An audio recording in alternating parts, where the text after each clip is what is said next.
Olá, pessoal, tudo bem com vocês? Vamos falar sobre as atividades de semana passada, referente aos tipos de pesquisa. Eu passei duas atividades para vocês. Uma referente à síntese de uma tabela, onde vocês colocam as principais características dos tipos de pesquisas abordadas, tá? Então, é uma atividade mais simples, onde você só faz a coleta dos dados. Eu deixei todas as características dos tipos de pesquisa dentro da aula, então fica super legal para vocês fazerem, tá? Somente com as principais características, não precisa de muito, tá bom? E eu quero falar um pouco mais com vocês referente à segunda atividade, que é o preparo de uma pequena apresentação com a temática do seu TCC, enfatizando o tipo de pesquisa que você aborda. Então, nesse tipo de temática, gente, o que vocês precisariam fazer? Sintetizar uma apresentação de TCC. Como sintetizar uma apresentação em PowerPoint de TCC? Então, você pode começar sempre com uma capa, muito cuidado com o designer do seu trabalho, né? Claro, com o designer do PowerPoint que você vai escolher. Não é legal colocar cores, fundo, né? Um fundo muito escuro, tá? Ele pode atrapalhar um pouquinho a visualização. O interessante é você ter um fundo mais claro, e aí você coloca a sua capa, coloca o logo da sua universidade, o seu nome e o título na capa, o título do seu trabalho, tá bom? Depois disso, você pode colocar os agradecimentos, ou pode pôr tanto no começo quanto no final.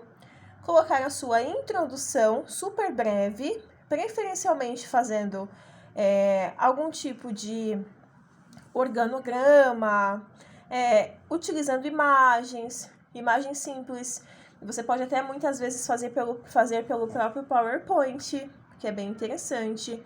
Com pouco texto, porque senão muito texto fica mais cansativo. Então, assim, pode ter texto? Com certeza pode, mas não tudo e aquele texto mega compacto, cheio, tá bom? Então, podem ter texto sim, pontuais. Quando você fala de um trabalho, além da introdução sobre o que é a sua atividade, sobre o que fala, você vai falar dos objetivos gerais e objetivos específicos da pesquisa. Um slide geralmente é o suficiente.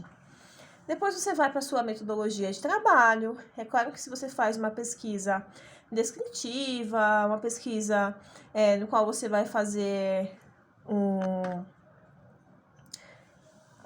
na qual você vai fazer um levantamento bibliográfico, aí você pode colocar exatamente como você fez. Olha, eu estudei tais sites.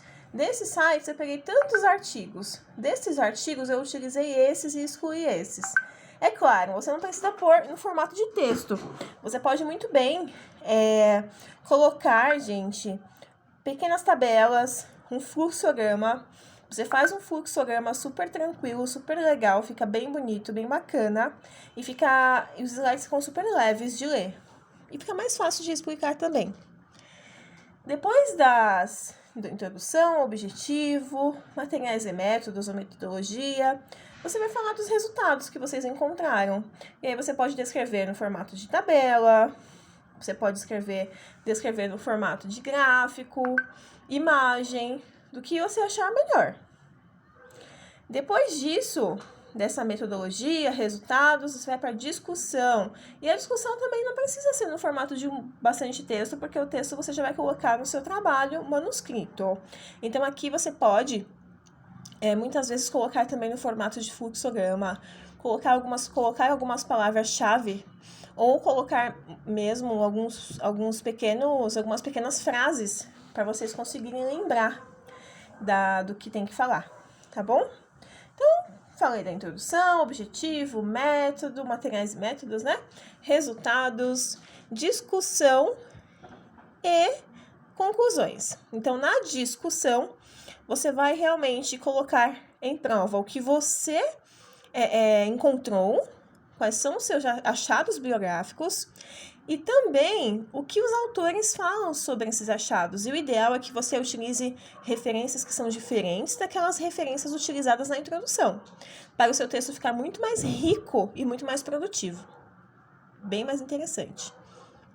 Depois da discussão, você vai para as conclusões. Geralmente as conclusões podem ter 1 ou 2 páginas no máximo, é super tranquilo. No final você pode pôr algumas referências bibliográficas, tem gente que resolve colocar essas referências no próprio texto, em cada citação que coloca nos slides, ou algumas pessoas colocam as principais referências no finalzinho, não tem problema. E os agradecimentos, como eu falei para vocês, que podem ser colocados no começo ou no final, e um slide de agradecimento e acabou. É super simples. Geralmente, uma apresentação de TCC tem em torno de 10 a 15 slides. Você pode contar um slide por minuto, mais ou menos. E é isso, é super simples. Mais simples do que a gente imagina, né? É claro, se você tem mais imagens, um trabalho muito mais complexo, que trabalhou, por exemplo, com histologia, com algum tipo de atividade desse nível, você acaba tendo mais slides porque tem mais imagens para mostrar, tá bom? Mas em torno de 10 a 15 slides já é o suficiente. Então, espero que vocês tenham gostado e beijos, até mais!